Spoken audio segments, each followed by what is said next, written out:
Assalamualaikum warahmatullahi wabarakatuh. Perkenalkan, nama saya Muhammad Lu'ay Ulil Absor dari Prodi Manajemen Pendidikan Islam. Di sini saya akan menjelaskan tentang penerimaan peserta didik baru dengan sistem zonasi. Pengertian sistem zonasi. Apa itu zonasi? Jalur sistem zonasi merupakan jalur penerimaan siswa berdasarkan zona tempat tinggal. Kementerian Pendidikan dan Kebudayaan Kemendikbud Permendikbud Nomor 44 Tahun 2019 memberlakukan jalur penerimaan ini. PPDB tahun 2020 dapat diikuti calon siswa yang akan masuk TK, SD, SMP, serta SMA atau SMK. Aturan yang telah ditandatangani Nadiem Makarim Mendikbud pada tanggal 10 Desember 2019 ini resmi diterapkan. Penggunaan sistem zonasi untuk penerimaan siswa baru merupakan salah satu jalur untuk bisa diterima di sekolah. Penerapan sistem zonasi sebenarnya menyasar siswa baru agar mendaftar sekolah sesuai tempat tinggal. Aturan sistem zonasi PPDB tercantum pada Permendikbud Nomor 14 Tahun 2018. Harapannya, sekolah favorit dan non-favorit tidak memiliki gap. Tahun 2021, kuota yang diberikan untuk jalur zonasi PPDB sebanyak 50%. Kebijakan pemerintah terkait penerimaan peserta didik baru dengan sistem zonasi. Sesuai amanat Undang-Undang Nomor 20 Tahun 2003 Pasal 5, pemerintah berkewajiban dalam memberikan layanan pendidikan yang bermutu kepada semua warga negara. Salah satu kebijakan pemerintah dalam mendorong peningkatan akses dan pemerataan mutu pendidikan adalah melalui kebijakan sistem zonasi dalam penerimaan peserta didik baru. Lalu, Kementerian Pendidikan dan Kebudayaan mengeluarkan Permendikbud Nomor 51 Tahun 2018, kemudian Permendikbud Nomor 20 Tahun 2019 dengan landasan legal PPDB berbasis zonasi.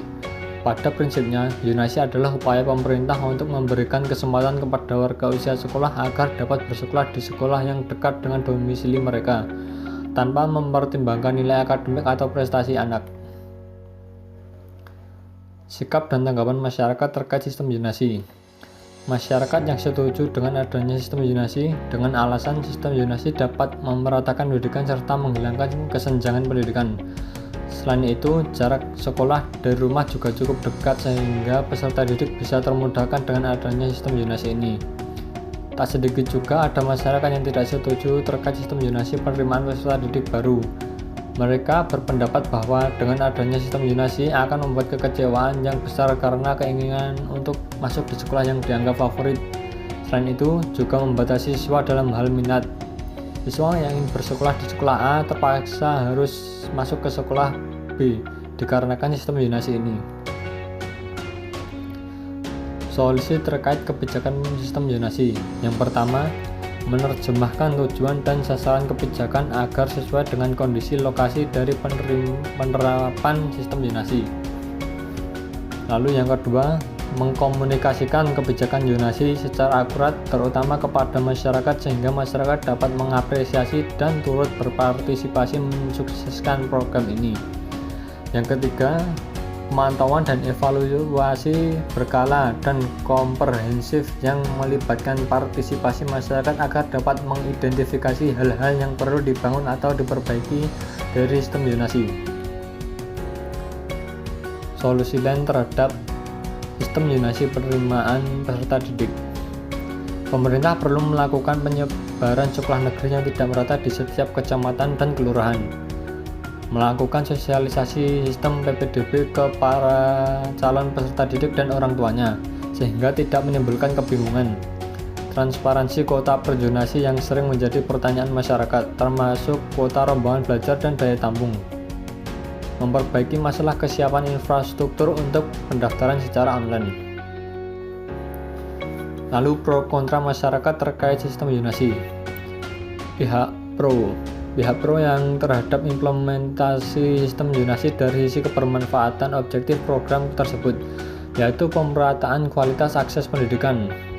Peningkatan pemerataan akses pendidikan itu dapat dilihat dari penghapusan stigma sekolah favorit dan tidak favorit, mengurangi jarak tempuh siswa dari rumah ke sekolah, dan mendistribusikan siswa-siswa dari berbagai latar belakang dan capaian pembelajaran secara lebih merata. Lalu pihak kontra. Pihak yang kontra tampaknya lebih melihat kelemahan sistem zonasi dari aspek kesiapan pelaksanaan teknis yang kurang optimal. Kelemahan teknis penerapan sistem zonasi menyebabkan efek samping seperti kekecewaan yang besar karena keinginan untuk masuk di sekolah yang dianggap favorit tidak tercapai karena berasal dari luar zona. Sekolah yang awalnya menjadi tujuan utama anak-anak memilih sekolah sebab level favoritnya saat ini peminatnya berkurang. Bahkan di berbagai sekolah kuota pendaftar tidak terpenuhi mengingat jumlah siswa yang berada di dalam zona sedikit. Sekian dan terima kasih. Wassalamualaikum warahmatullahi wabarakatuh.